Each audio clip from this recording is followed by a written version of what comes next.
Turkey's Canakkale might look like just a coastal city with a narrow strait, but it is located at the main junction bridging Europe and Asia, and therefore, in a sense, connecting the whole world. Due in part to its unique location, the city became an arena for one of the most ferocious battles of World War I, the Battle of Canakkale or the Gallipoli Campaign, between the Allies or the Entente powers and the Ottoman Empire. The battle may not have changed the course of the war, but it did ignite the fight for Turkey's War of Independence, culminating with the foundation of the Republic of Turkey in 1923. The Canakkale Strait is a vital waterway that separates Europe and Asia, while connecting the Aegean Sea to the Black Sea. It spans about 61 kilometers and has been strategically significant for centuries. It is located in the Gallipoli Peninsula, which had been part of the Ottoman Empire since the mid-14th century. The Allies aimed to capture the Ottoman capital Istanbul by passing through the strait and launching the campaign in order to force the Ottomans out of World War I and to isolate their ally, Germany. They also wanted to secure a sea route to connect to their ally Russia after the Ottoman Empire closed off both of its straits to commercial shipping with the start of World War I in 1914. For the Ottoman Empire, Gallipoli represented a vital defense against the encroaching Allied forces in order to protect its capital and thus its state. On November 3, 1914, the Allies' first naval expedition navigated towards the strait and bombed Ottoman forts. The attack prompted the Ottoman forces to strengthen their defenses, fortifying the peninsula with trenches, artillery and mines, and determined to repel any invasion attempts via land or sea. Masterminded by UK's then First Lord of the Admiralty Winston Churchill, who would later become the UK's Prime Minister in 1940, the British War Council decided to invade the peninsula on January 13, 1915. The Allies repeatedly bombed the Ottoman rampiers as the Ottomans continued to lay mines across the strait. On March 18, 1915, the British War Council decided on a joint operation of land and naval forces on British General Sir Ian Hamilton's command, believing that all mines were cleared out of the strait ahead of the operation. However, the Ottomans had a surprise planned as they laid mines after nightfall.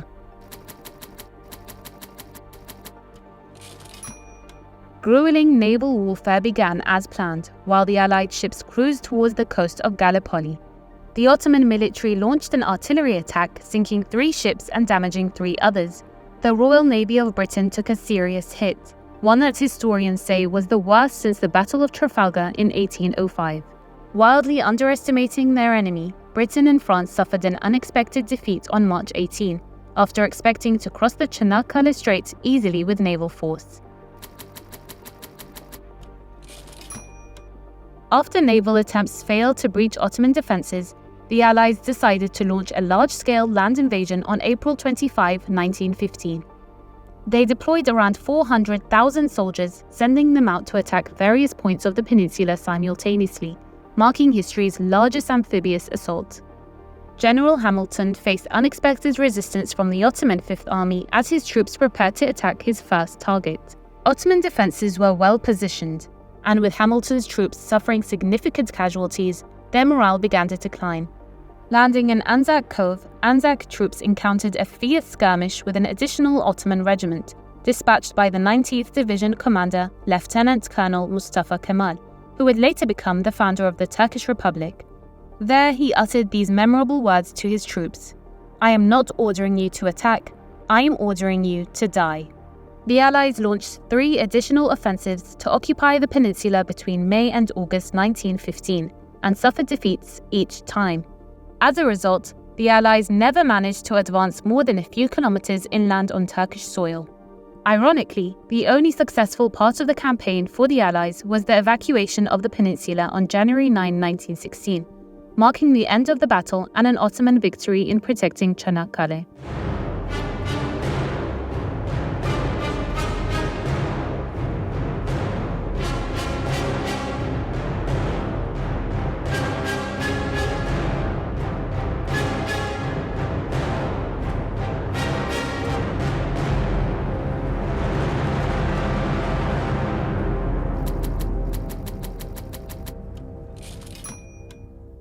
The victory boosted the morale of the Ottoman army and sparked a strong wave of nationalism among the Turkish people, despite significant losses. It also gave rise to the country's new leader, Mustafa Kemal Atatürk, who later led the nation in the Turkish Independence War and founded the Turkish Republic in 1923. For the Allies, led by Britain and France, the battle was costly and deadly. The fact that they were unable to reach Russia through the Turkish Straits contributed to the Russian Revolution in 1917. The losing side did see some positive outcomes, however. Despite the profound tragedy, the battle contributed to the development of national consciousness for two British dominions, Australia and New Zealand. They mark April 25 as Anzac Day in honor of their fallen soldiers, while Turkey observes March 18 as Canakkale Victory and Martyrs Day. The Battle of Canakkale stands as a testament to the courage and sacrifices of all who fought and perished to defend their country against occupation and occupying forces.